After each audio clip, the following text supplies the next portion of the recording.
All right, so we're going to finish up the 5.4 notes. And so on Friday, we talked about how to solve proportions. And the best way to solve a proportion, and again, a proportion is two ratios set equal to each other. A lot of times what we do is we tell if the ratios are proportional. That's what we did in section 5.2. We cross multiplied. We know that if they are proportional, the cross products will be the same or different. If they're proportional, will the cross products be the same or different? They'll be the same. Well, in this section, we didn't have to determine if they are proportional. We had to figure out what number made them proportional. So using the fact that we know cross products are equal, we can cross multiply, put an equal sign between them, and then create this little one-step equation that we solve just by dividing by 7, dividing by 10, dividing by 10 for C, dividing by 12, and you get your answer that way. We even did one that was a little bit more complicated that created a two-step equation.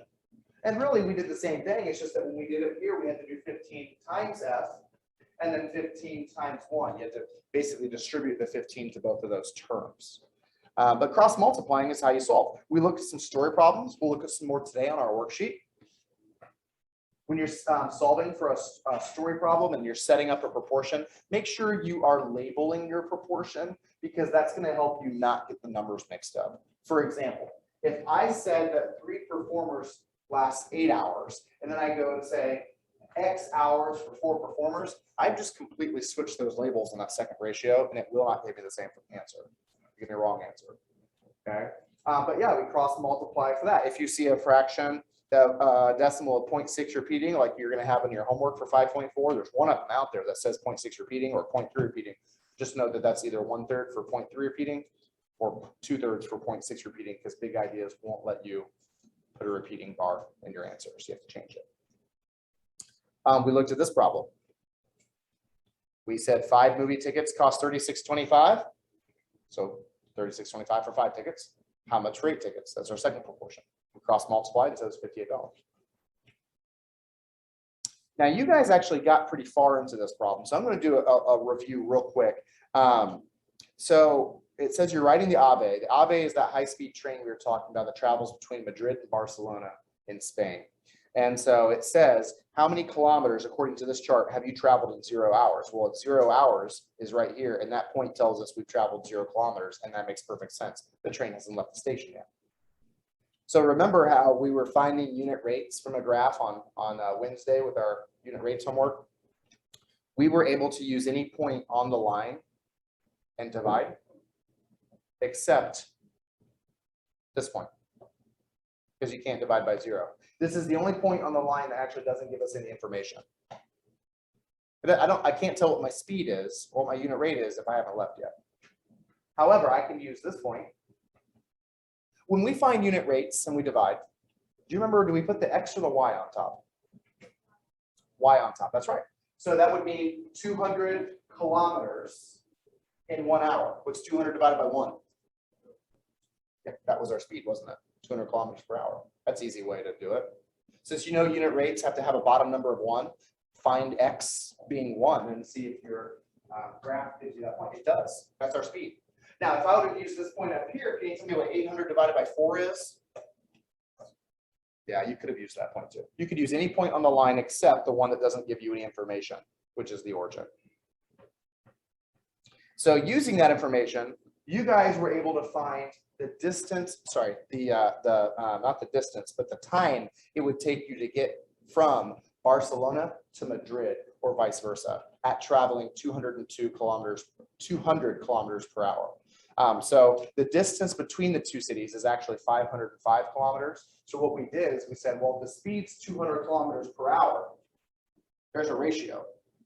We put 505 kilometers on top. We divided, put it over X, and then we cross multiplied and divided to get basically, I think we got 2.525. Is that what we have? I rounded it with the other class. We'll just say, let's call it 2.5 hours. That's how long it would take you at traveling 200 kilometers per hour. Is 2.5 hours between those two cities. Now, I've been on this train between traveling from Madrid to Barcelona. I've been on this train, and the train doesn't go 200 kilometers per hour. It maxes out at 302 kilometers per hour. That's what our train maxed out at. Okay. which is quite a bit faster. I have a video of this I can show you here in a second as well. So before I do that though, I want to show you how many miles per hour that actually is, because kilometers per hour may not mean a whole lot to us. So knowing that 1 mile is 1.61 kilometers, we can write that down. 1 mile is 1.61 kilometers. If I was traveling 302 kilometers per hour, where would I put 302 kilometers at? Ashlyn, let's do our notes right now, not our homework or whatever you're working on. Where would I put it, top or bottom? On the bottom. Why do you say on bottom?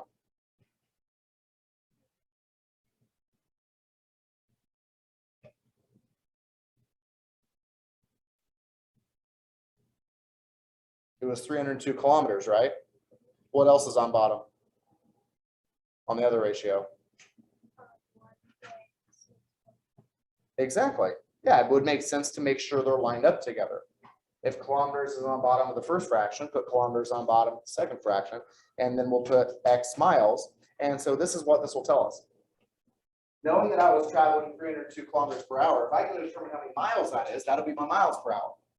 And so we can cross multiply and find out. You guys have your calculators ready? They need to be out on your desk. So borrow one if you need to.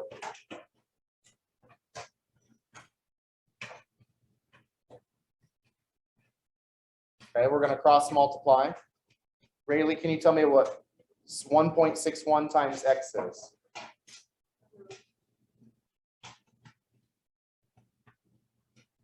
Times X.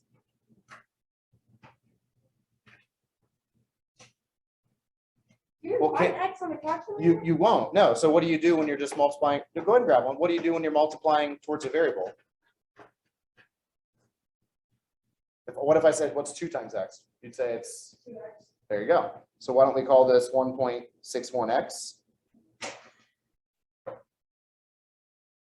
But that is one side of my ratio, right? Or one side of the proportion. I have to cross multiply that direction. What about 1 times 302? Are you going to use your calculator to times by 1? Oh, wait. I wasn't thinking. What's 302 times 1? Yep. So this is where I would use my calculator. To solve this equation, we have to divide by 1.61 to get X by itself. So Rayleigh, now use your calculator to tell me what 302 divided by 1.61 is. Oh my God. What'd you get? My hands aren't working. It's early. Write it down. 18.6, 35, 40. Try it again. 302. You said divide, right? Yeah, 302 divided by 1.61. Yeah. Oh, you're 7.7. That's right. Yeah, why don't we round that 5.7? We'll just call that 0.6, and that would be miles. And so since we traveled 302 kilometers in 1 hour, that would mean that it's 187.6 miles per hour. Have you ever gone that fast before? Yeah, you've been in a NASCAR? That's like NASCAR speeds, not IndyCar speeds. They get up actually into the 200s. But yeah, that's like NASCAR speeds. So I want to show you guys this video. I know that people won't be able to see it on the video, on the recorded video. Okay. But I want to show you guys this video. Maybe they can see it. I wonder if I share my screen to that particular thing, if they can see it.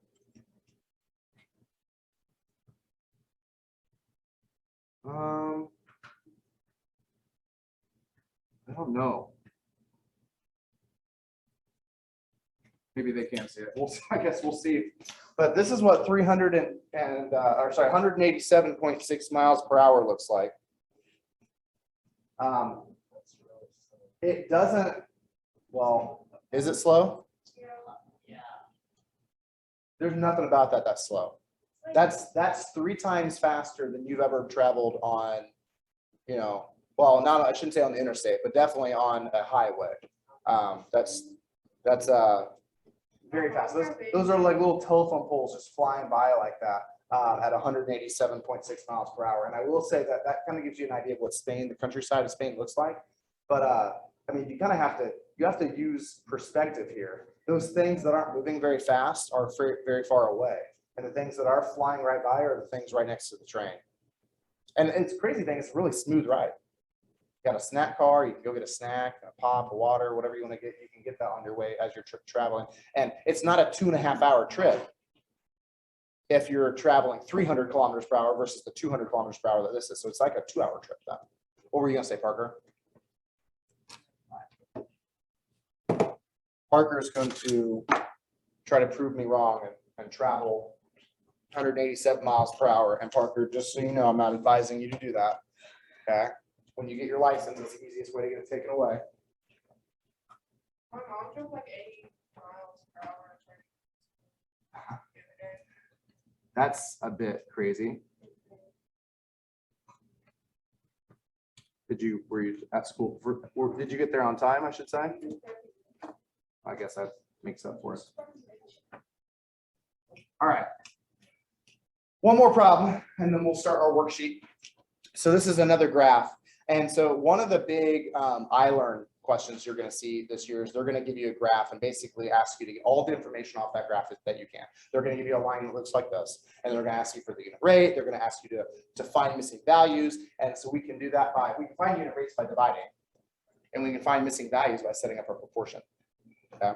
So this is a graph that shows the toll that you pay on the y-axis for the amount of miles that you drive on a turnpike, and the miles is on the x-axis.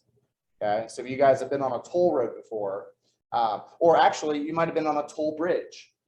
When you drive from Indiana into Kentucky, from Louisville, to drive over that bridge, you have to pay a toll. And to drive back over it, you have to pay a toll.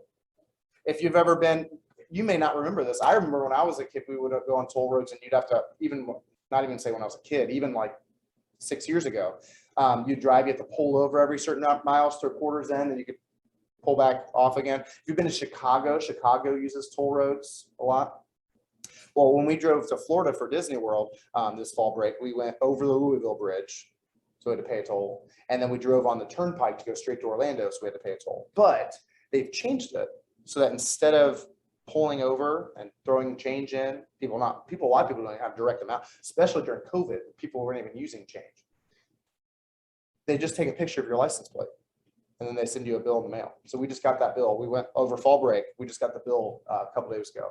It was $8 to cross the Louisville Bridge twice, and it was $5 to drive on the Florida Turnpike. So, I mean, it saved us time for sure, but it's kind of nice. You don't have to pull over and pay it. You can just send you the check in the mail, or send you the bill in the mail, I should say. So anyways, that's what a turnpike is. And it says your toll is $6. How many miles did you drive? That's what we're going to answer. Let's look at our graph. Look on the y-axis. Do you see the number 6? That represents $6. We're supposed to tell how many miles we drove for $6. So go over to your line. At 6, I'll use my pointer here. At 6 miles, you go over to the line, and it looks like it's barely over this line here. Now, what does this line represent? How many miles is that? 75. Yeah, be right between 50 and 100. So that's 75. So it looks like at $6, we're getting just over 75 miles. I'd like an exact answer. So you can approximate your answer by looking at the graph. But if you use the graph, you can find your exact answer. Here's how we're going to use the graph. We know for sure that we pay $7.50 for driving 100 miles, or that's the same as paying $15 to travel 200 miles. Which of those rates would you guys like to use? 15 and 200? Okay. Which of those rates can you not use? Yeah, because it doesn't give us any information. Of course, I'm not going to pay anything, but I'll drive on. So I can't use that point, but I can use any of the other points on the line. And so that one doesn't have a decimal. I'm guessing that's why you chose this one. Okay. When we write rates, do we put the X or Y on top? Y goes on top. That's right. Every time Y goes on top. So our Y is the dollars. So you paid, this is the Y, right? You paid how much? 15 to drive how many X miles? 200. Okay, so write that down. $15 gets you 200 miles. At that rate, what I can do is I can create a proportion and label it. I can create a proportion and then plug in that third value, $6. If it costs $15 to drive 200 miles, then it'll cost $6 to drive how many miles? Where do I put the 6 at? Top or bottom? Top, because it's with the dollars, exactly. And so I put my X down there and I cross multiply.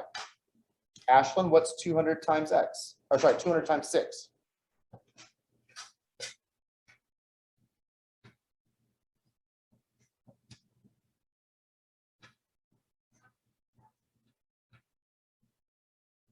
No, I mean, 1,200. 1,200, okay. And of course, 15 times X is just 15X, so that's the other side of my equation. And then how do I solve for this? Divide. Yeah, so I cross multiply and I divide, and 1,200 divided by 15, Parker.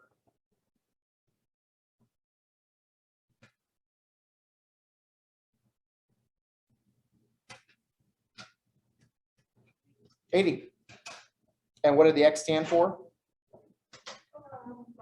Miles. That's another reason you should label your proportion, because you just go back and look and it says X miles right there. And that makes sense, because didn't you guys say it should be barely over 75? Right? That's right around 80. That looks like 80 right there. So yeah. That way I can be exact without having to guess. In fact, I'm going to do the same thing down here.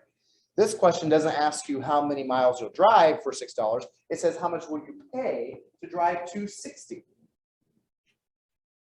So I can use the same point. You guys want to use the same point again, or do you want to switch it up? Same point? Okay. So that point was said that we paid $15 for driving 200 miles. And again, feel free to use any point they give you on that line if you didn't want to use that one. But I like the fact that we're not using decimals. I do like that. And I'm going to set that equal to, and of course I got to put dollars, miles here. This time, instead of plugging X in for miles, it says how much will it cost? I have to plug the X in for the cost to drive 260 miles. So I cross multiply again. I'll do the easy part. 200 times X. Aiden, you do the hard part for me. What's 15 times 260?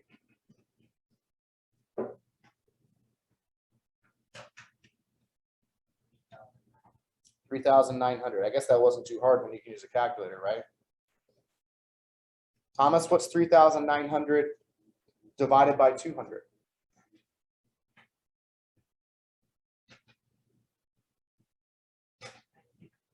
That's right, 19.5. Now, what did the X stand for in this problem? Because we know all story problems have to be labeled. What did X stand for? Dollars, cost. So dollars, how many decimal points, how many decimal places should I use for money?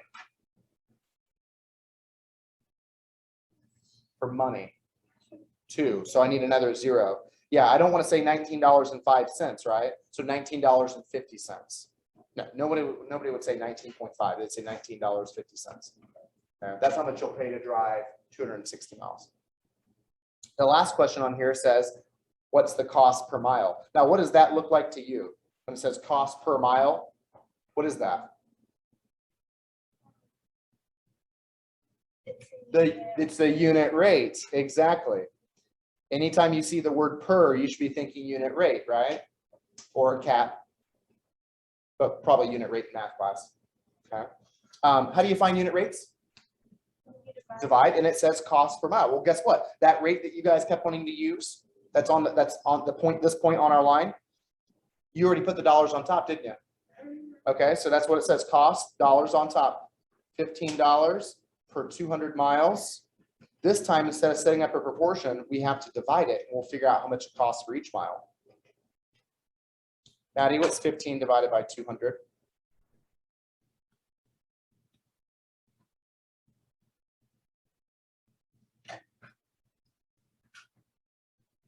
Maddie, answers. 0.07. 0.075. Let me rewrite this. 0.075, but it's a dollar amount. So dollars per mile. So basically you're paying 7.5 cents. Now you can't pay half a cent, which is why they're not going to make you pull over every mile. They're going to let you pull over every 10 miles or something, right? So this would actually round to, if I could only use 2 decimal places, what would this round to? Is it closer to 7 cents or 8 cents? It's actually closer to 8 cents per mile. And remember, when you're doing a unit rate, you need 2 labels. So I got the dollar sign, and I got the miles, and I got the slash, and I'm good to go. Questions? Now, you said you had a question on the 5.4 homework. Can I look at that now? Which one? Aiden's got one, 36, he says. You look up yours, Parker. So maybe, because I don't have time for everybody to get logged in, maybe you just write this down in your notes and you can copy it over later. 36.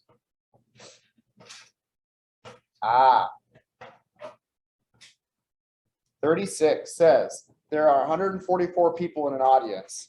A ratio of adults to children is 5:3. How many are adults? So the ratio is 5 adults for every 3 children.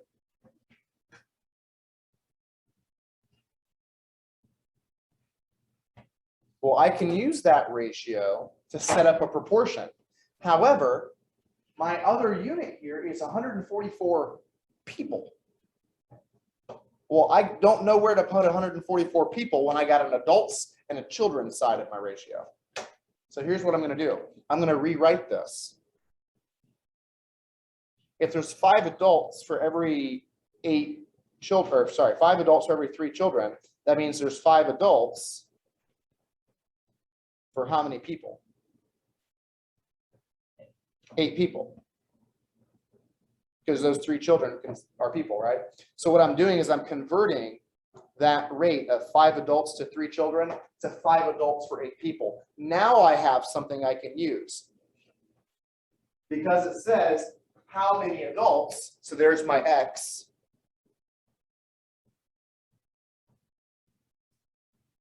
For 144 people. There's my people. And now I can cross multiply. I'll let you guys do that on your own time. Parker, was that the same question you had? Yeah. And 34, the one before? Yes. Did you guys get this written down? At least on your iPad, so you can put it in later. Okay. 34, the length of a human hair is proportional to the number of months it has grown. What is the hair length in centimeters after 6 months? Round your answer to nearest 100. Well, why does it say centimeters when it says inches on our graph right there? That doesn't make a lot of sense. Parker, can you do a Google search for me, please? Okay. Or just ask Siri. She might know. How many inches are there in a cent? Or how many centimeters are there in an inch? I think it's less than that.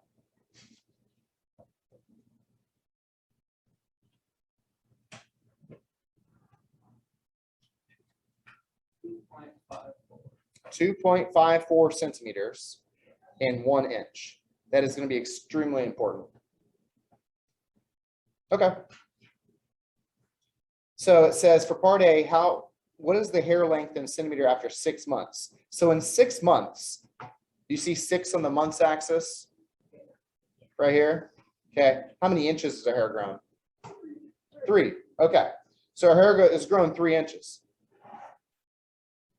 That's not the answer though, because instead of writing in inches, they want you to write in centimeters. So if every inch is 2.54 centimeters, what should I do to find out what 3 inches is? Yeah, multiply. Every inch is 2.54 centimeters. So 3 inches would be how many centimeters then? 7 point what? 62 centimeters. See if that works.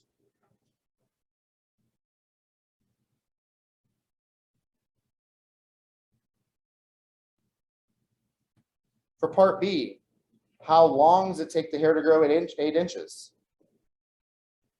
Well, 8 inches unfortunately isn't on our number line. Okay, but what I can do is I can use this rate right there. What's that point tell me? My hair will grow how long and how many months? It'll grow 3 inches in 6 months. Okay, so let's write that down. It'll go 3 inches in 6 months. The reason I'm using that point again is because I don't have inches going up to 8. It stops at 5. So if I know that my hair grows 3 inches in 6 months, then it'll grow 8 inches in X months. I don't need the centimeters conversion for this part B here.